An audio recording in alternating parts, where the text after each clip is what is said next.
Emma heart pounded as she faced Nathan Cole's icy stare, the truth crashing over her like a Tennessee storm. "You thought you could take my son and walk away?" He spat, his voice low, lethal. Tommy's small hand clung to hers, trembling. How had her kindness led to this courtroom standoff? What secret had she stumbled into?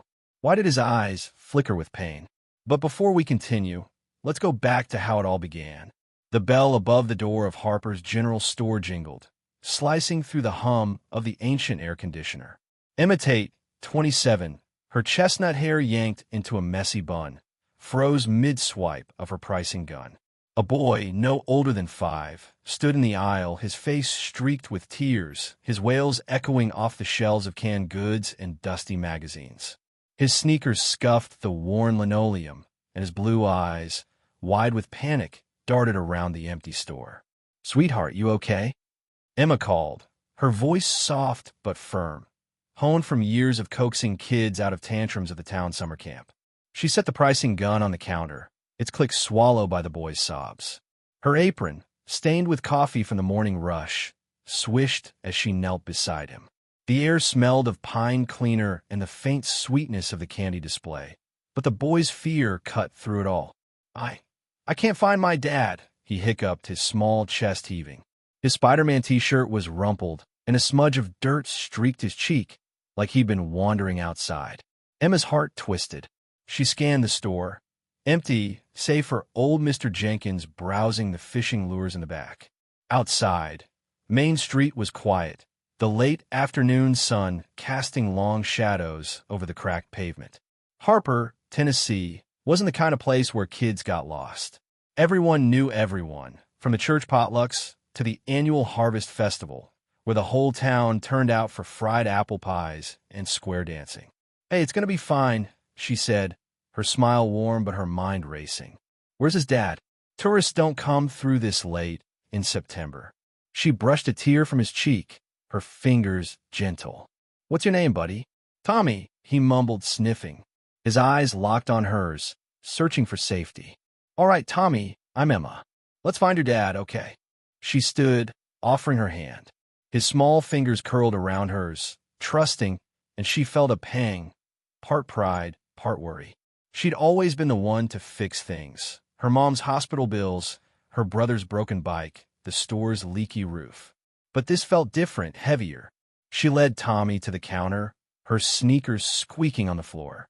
The store's fluorescent lights buzzed overhead, casting a sterile glow on the cluttered shelves. She grabbed a lollipop from the jar by the register, unwrapping it with a crinkle. "Here, this'll help. Can you tell me what your dad looks like?" Tommy took the candy, his sobs easing. "He's tall. Wears a suit." He was on his phone. His voice was small, but the details were clear. Emma frowned. A suit? In Harper? Most folks here wore flannel or overalls, their hands calloused from farm work or the auto shop. A suited man stood out like a crow in a cornfield. She glanced out the window again, half expecting to see him striding up, but the street was still. "All right, let's try something." She picked up the store's ancient phone, its cord tangled from years of use, and dialed Sheriff Boone's number from memory. The line rang twice before his gruff voice answered. "Sheriff's office." "Hey, Boone, it's Emma at Harper's. Got a lost kid here, name's Tommy, about 5. Says his dad's tall, wears a suit. You seen anyone like that?" A pause. "Suit, huh? Ain't seen no city types today. Kid okay?" "Yeah, he's with me. Just scared." Emma glanced at Tommy, who sucked on the lollipop, his eyes still wet but calmer. "Sit tight. I'll swing by." Boone hung up, and Emma set the receiver down, her fingers lingering. Something about Tommy's story nagged at her. A suited dad, a lost kid, no one around. Harper wasn't a place for strangers. She crouched again, meeting Tommy's gaze. "Sheriff's coming, and we'll find your dad. Want to help me stock some candy while we wait?" He nodded, a shy smile breaking through. She handed him a box of Snickers, guiding his small hands to the display. His giggles filled the store, a bright contrast to the knot in her chest. She couldn't shake the feeling that Tommy's dad wasn't just late. He was missing for a reason. Minutes ticked by, the clock above the counter clicking toward 6 p.m. Emma's shift was nearly over, but she couldn't leave Tommy. Her own life was a mess, Her mom's cancer treatments had drained their savings, and the store barely paid enough to cover rent. Yet here she was, playing hero to a kid she didn't know. Typical Emma, she thought, her lips twitching with a wry smile. Always diving in headfirst. The bell jingled again, and Emma's head snapped up. A man stepped inside, his charcoal suit crisp against the store's faded backdrop. He was tall, mid-30s, with short dark hair and a jawline sharp enough to cut glass. His eyes, a piercing gray, scanned the store before locking on Tommy. Tommy. His voice was sharp, urgent, but laced with relief. He strode forward, his polished shoes clicking on the floor. Daddy. Tommy dropped the Snickers and ran to him, throwing his arms around the man's legs. Emma stood, her pulse quickening. This had to be the dad, but something about him, his tense posture, the way his eyes flicked to her with suspicion, set her on edge. You must be Tommy's father, she said, keeping her voice steady. I'm Emma. He was crying, so I kept him here till we could find you. The man straightened, his hand resting on Tommy's shoulder.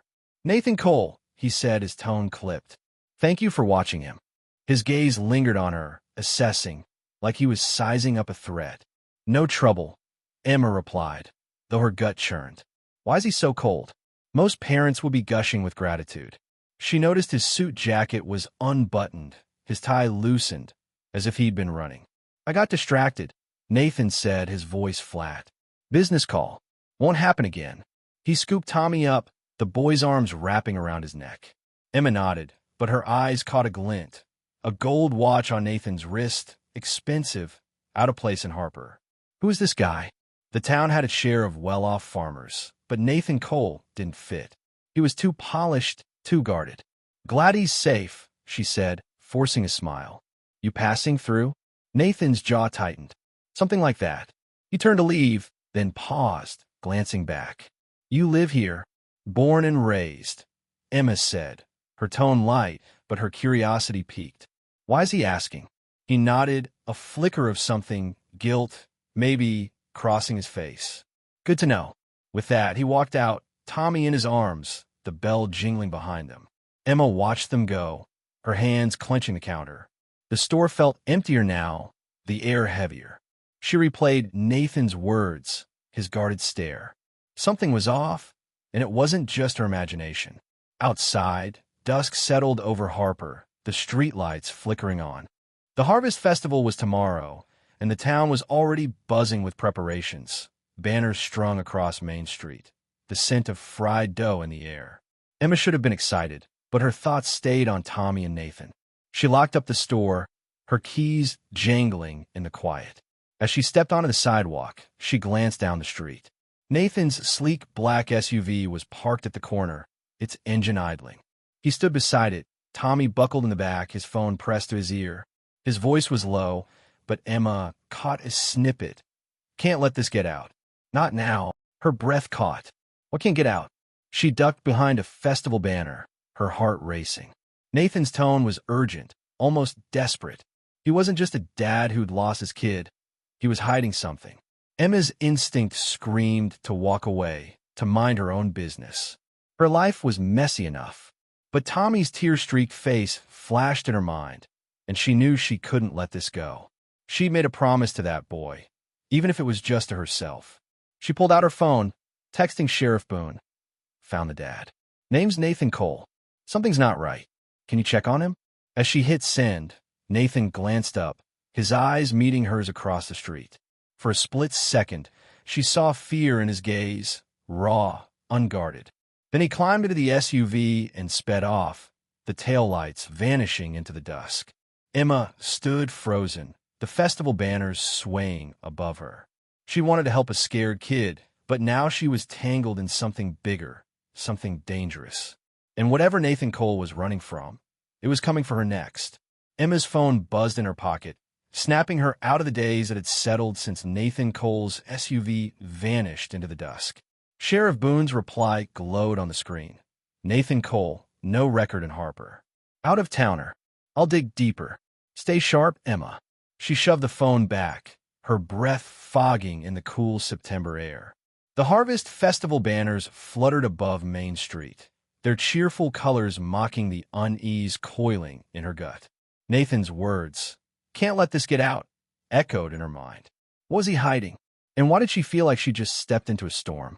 She headed home, her sneakers crunching on the gravel path leading to her family's weathered farmhouse on the edge of town. The porch sagged under years of neglect, and the paint peeled like old skin, a reminder of the medical bills that had drained their savings. Inside, the scent of her mom's chamomile tea lingered, though the house was dark. Her mom was at a late church group meeting. Emma flicked on the kitchen light, the bulb humming faintly. She sank into a chair, replaying the day. Tommy's tear-streaked face. Nathan's piercing gray eyes. That gold watch, glinting like a warning. Her instinct to help Tommy had felt right, but keeping him in the store without calling Boone sooner? That was her flaw, always diving in headfirst, thinking she could fix everything. She'd meant well, but Nathan's cold accusation, "You thought you could take my son?" still stung, even if it was just a memory from the future, a glimpse of the courtroom standoff yet to come. She pushed the thought away, her fingers drumming on the table. Focus, Emma. What's Nathan hiding? The next morning, Harper buzzed with festival preparations. Main Street was alive with vendors setting up booths, the air thick with the scent of fried dough and cotton candy. Kids darted through the crowd, clutching balloons, while the high school band practiced a shaky rendition of Sweet Home, Alabama. Emma, in her usual jeans and flannel, wove through the chaos, her shift at Harper's General Store not starting until noon. She'd promised to help with the festival's pie booth, a town tradition her mom had run before her diagnosis. Community was everything in Harper, and Emma wasn't about to let her family's name slip. At the booth, she arranged apple pies, their golden crusts gleaming under the morning sun. Her friend Clara, a wiry baker with flour-dusted curls, nudged her. "You okay, Em? Look like you saw a ghost." Emma forced a laugh, her eyes scanning the crowd. "Just a weird day yesterday. Lost kid at the store, weird dad." Clara raised an eyebrow, slicing a pie with practiced ease. "Weird how?" "Fancy suit, cagey attitude." Said his name's Nathan Cole. Emma kept her voice low, though the festival's noise, laughter, music, the clatter of carnival games drowned out most conversations. Clara whistled. "Cole, huh? Sounds like money. You sure he's not some city hotshot passing through?" Emma shrugged, but her gut said otherwise. Nathan's fear last night, that fleeting vulnerability in his eyes, wasn't the mark of a man just passing through. Before she could answer, a shadow fell over the booth. She looked up, and her breath caught. Nathan Cole stood there, Tommy at his side, both dressed down in jeans and T-shirts, a stark contrast to yesterday's suit. Tommy clutched a stuffed dinosaur, his grin wide, but Nathan's face was unreadable, his gray eyes locked on Emma. The festival's bustle faded, the world narrowing to his steady gaze. "Morning," Nathan said, his voice smoother now, almost warm. "Tommy wanted to say thanks for yesterday." Tommy piped up, waving the dinosaur. "You're nice, Miss Emma. This is Rex." Emma smiled, her tension easing slightly. "Hey, Rex looks awesome, Tommy." She glanced at Nathan, searching for the man who'd sped off last night. "Glad you're both okay." Nathan's lips twitched, not quite a smile. "We're settling in." Thought the festival might be good for him. He paused, his hand resting on Tommy's shoulder. "You helped us out. I owe you." "No, needed," Emma said, though her curiosity burned. "Settling in? In Harper?" She noticed his casual clothes were still pristine, the kind of casual that cost more than her monthly rent. "You sticking around for the festival?" "Planning to," Nathan said, his tone neutral, but his eyes sharp, like he was gauging her reaction. "Harper seems welcoming."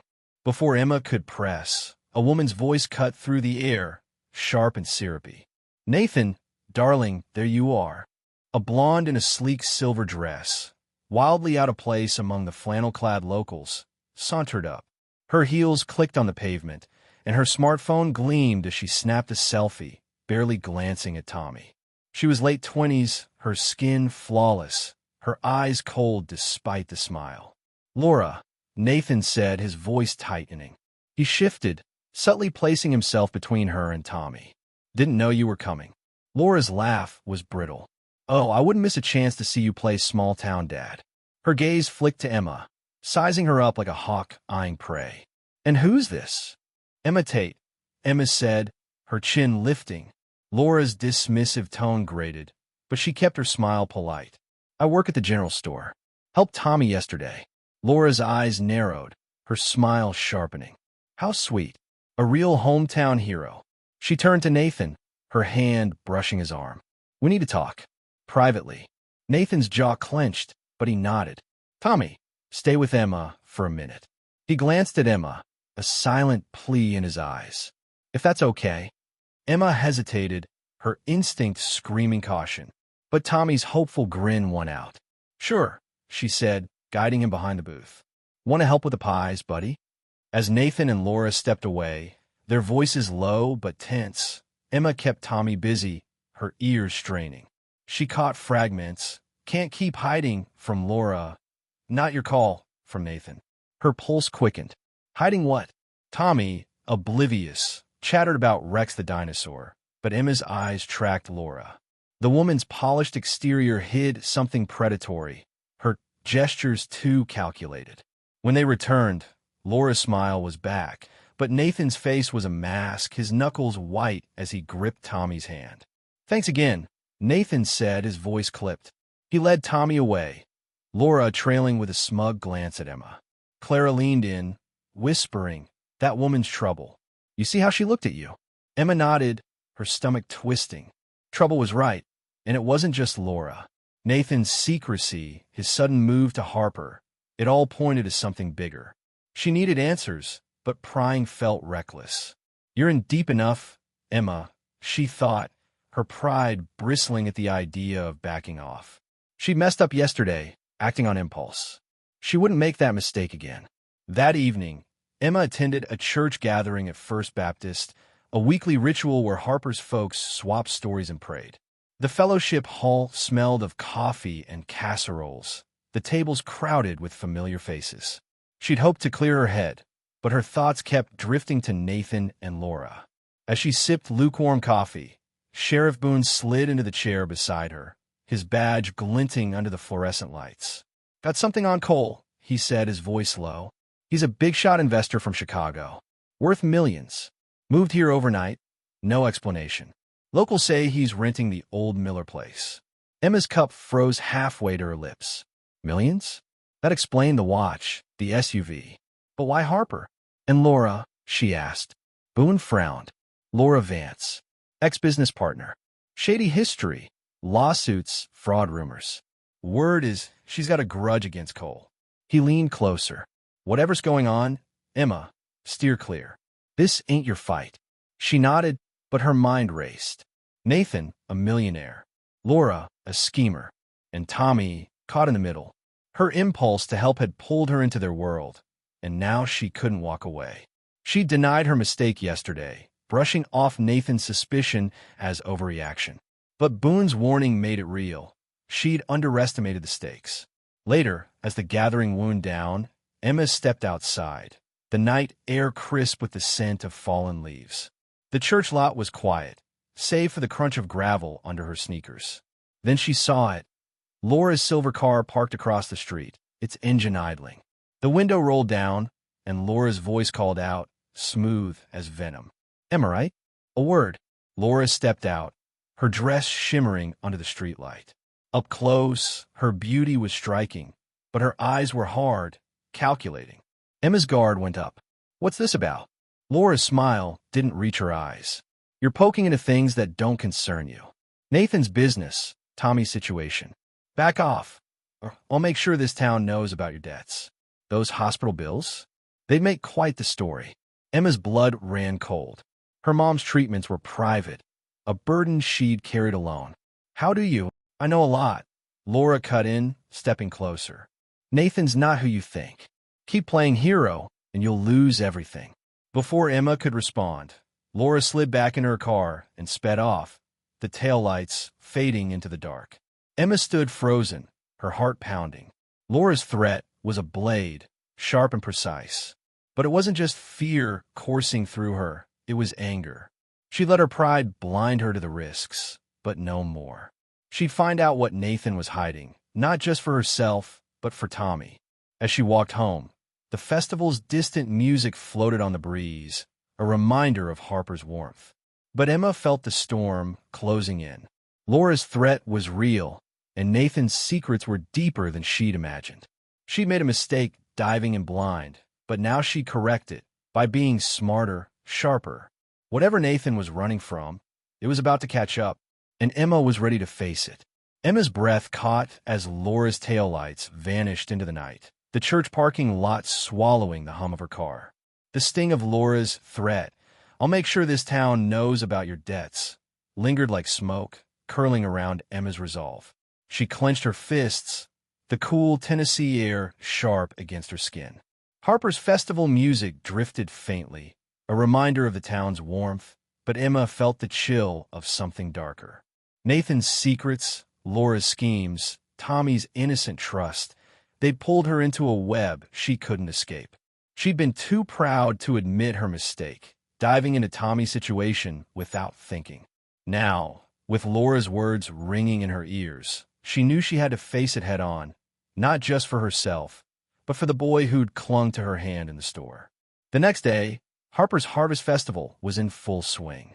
Main Street pulsed with life, booths overflowing with quilts, jams, and cider, kids shrieking on the Ferris wheel, the air thick with the scent of barbecue and funnel cakes. Emma, in a faded denim jacket and jeans, moved through the crowd, her eyes scanning for Nathan or Tommy. She'd spent the night wrestling with Laura's threat, her pride warring with her need to act. Exposing her family's debts would shame her mom, unravel the fragile stability they'd rebuilt. But backing off wasn't an option, not when Tommy's safety felt tangled in Nathan's mystery. At the pie booth, Clara handed her coffee, her brow furrowed. "You look like you're hunting something, Em." "Spill." Emma sipped the coffee, its bitterness grounding her. "It's Nathan Cole. Laura Vance threatened me last night about my mom's bills. She's got something on him, Clara. I need to know what." Clara's eyes widened. "That snake? You think she's after his money?" "Money, revenge, maybe both," Emma said, her voice low. "Boone said she's got a shady past. I just don't know how Tommy fits in." Clara leaned closer, her voice a whisper. "Then find Nathan. He's here. Saw him with Tommy by the craft stalls. But be careful, Em. Laura's not playing." Emma nodded, her resolve hardening. She'd been reckless before, but now she'd be smart. She handed Clara the coffee and wove through the festival, the crowd's laughter and music a stark contrast to the knot in her chest. The craft stalls lined the square, their tables piled with pottery and knitted scarves. She spotted Tommy first, his dinosaur Rex tucked under his arm, giggling as he painted a pumpkin. Nathan stood nearby, his casual sweater and jeans doing little to hide the tension in his posture. His gray eyes scanned the crowd, like a man expecting trouble. Emma approached, her heart thudding. "Nathan," she called, keeping her tone light. "Tommy's having fun, huh?" Nathan's head snapped toward her, his expression softening slightly. "Yeah, he loves this stuff." He glanced at Tommy, then back at Emma, his voice lowering. "You're everywhere, aren't you?" She forced a smile, though her pulse raced. "Small town. Look, we need to talk." "About Laura." His face tightened, a flicker of fear crossing his eyes. "Not here," he said, stepping closer. "Too many ears." "Then where?" Emma pressed, her frustration bubbling. "She threatened me, Nathan. Said she'd ruin me if I kept digging." "What's she holding over you?" Nathan's jaw clenched, his gaze darting to Tommy, then back. "Meet me at the old Miller place tonight, 8 p.m. I'll explain everything. Just keep this quiet." Emma hesitated, her instincts screaming caution. The Miller place was Nathan's rental, isolated on the town's edge. But his eyes, raw with something like desperation, held her. "Fine," she said. "But no games, Nathan. I'm done with secrets." He nodded, a weight seeming to lift. "Thank you, Emma." As he turned back to Tommy, she caught a glimpse of his hand, trembling, just for a second. The rest of the day dragged, the festival's joy muted by Emma's anticipation. She worked her shift at Harper's General Store, the bells jingle grating on her nerves. By dusk, she was driving to the Miller place, her pickup's headlights cutting through the twilight. The house loomed at the end of a dirt road, its Victorian frame weathered but grand, surrounded by overgrown fields. Nathan's SUV was parked out front, its sleek lines alien against the rustic backdrop. Emma knocked, her knuckles sharp against the door. Nathan opened it, his face drawn, Tommy nowhere in sight. "He's with a sitter," Nathan said, reading her expression. "Come in." The living room was sparse, boxes stacked in corners, a single lamp casting long shadows. Nathan gestured to a couch, but Emma stayed standing, her arms crossed. "Talk," she said, her voice steady despite the unease prickling her skin. Nathan ran a hand through his hair, pacing. "I'm not just some guy, Emma. I'm Nathan Cole, Cole Industries. Investments, real estate, millions. I moved to Harper to hide. From Laura." Emma's breath caught, Boone's words echoing. "Worth millions. Hide from what?" "Laura was my partner," Nathan said, his voice low, pained. "Business and more years ago. She got greedy, tried to siphon funds. I cut her out, but she's been hunting me since. When my wife died, Laura saw a chance. Threatened to take Tommy, claim I'm unfit. She's got leverage, old documents I thought were buried." Emma's mind raced. "So you ran a Harper? Why not fight her?" "I tried." Nathan snapped, then softened. "Courts, lawyers, it's a mess. I thought a fresh start would protect Tommy. But Laura found us. And now you're caught in it." Emma's chest tightened. Tommy's tearful face in the store flashed in her mind. She'd acted on instinct then, but her pride had kept her from seeing the bigger picture. "She threatened my family's debts," she said. "She knows everything." Nathan's eyes darkened. "That's Laura. She digs until she finds your weakness." He stepped closer, his voice earnest. "I'm sorry, Emma. I didn't mean to drag you into this." She met his gaze, seeing the man beneath the guarded exterior, scared, protective, human. Her anger softened, replaced by a flicker of something deeper. "I'm in it now," she said. "So what's the plan?" Before Nathan could answer, the door burst open. Laura strode in, her silver dress gleaming, a manila envelope in her hand. Two men flanked her, their bulk filling the doorway. "How touching," Laura purred, her eyes glinting. The hero and the fugitive plotting together. Emma's heart pounded, but she held her ground. "What do you want, Laura?" Laura tossed the envelope onto the coffee table, papers spilling out, bank statements, legal documents. Proof Nathan's a fraud. Embezzlement, bad deals. Enough to ruin him and take Tommy. She smirked at Emma. "And your debts? Front page news by morning unless you walk away." Nathan's face paled, but his voice was steel. "You forged those, Laura. You've got nothing." "Oh, I've got plenty," Laura shot back. "And witnesses." She nodded to the men, who stepped forward, their eyes cold. Emma's mind raced, the courtroom standoff from her vision looming closer. This was it, the climax, the truth crashing down. Laura's scheme wasn't just about money. It was personal, a vendetta to destroy Nathan. And Emma was collateral. But she wasn't backing down. Her pride had blinded her before, but now it fueled her. "You're bluffing," Emma said, stepping toward Laura. "Those papers won't hold up. In this town, they know me. They'll never believe your lies." Laura's smile faltered, but she recovered. "Brave words. Let's see how brave you are when." "Enough," Nathan roared, his voice shaking the room. He grabbed the envelope, tearing the papers in half. "You want to fight, Laura? Take it to court. But you're not touching my son or Emma." The men lunged, but Emma was faster, grabbing a lamp and swinging it at the nearest one. It connected with a thud, sending him staggering. Nathan tackled the other, their struggle knocking over boxes. Laura shrieked, backing toward the door, but Emma blocked her path, her eyes blazing. "Leave," Emma said, her voice low, lethal. "Or I call Boone, and those forged papers end your game." Laura's face twisted, but the chaos, Nathan pinning the man, the other groaning on the floor, shifted the odds. She spat a curse and fled, her heels echoing down the porch. Emma's knees buckled, adrenaline fading. Nathan released the man, who scrambled after Laura. The room was a wreck, papers scattered, lamp shattered. Nathan's chest heaved, his eyes meeting Emma's. You okay? She nodded, her voice shaky. Yeah, you. He managed a faint smile. Better now.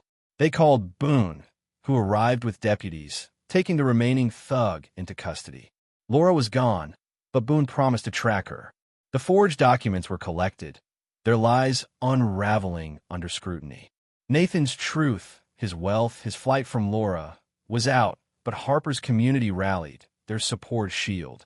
Weeks later, the festival's memory lingered as Emma and Nathan stood outside Harper's general store, Tommy between them, clutching Rex. Nathan's hand brushed Emma's, tentative but warm. I'm staying, he said, his voice steady. For Tommy. For us. Emma's heart swelled, though doubts lingered, her debts his past. But his eyes, soft with hope, promised a fight worth winning. Good, she said, squeezing his hand. We've got time. The town's lights glowed behind them, a beacon of second chances. Emma had faced her pride, Nathan his fear. Together, they'd build something real, even if the road ahead wasn't easy. Subscribe to the channel to see more soul-stirring stories.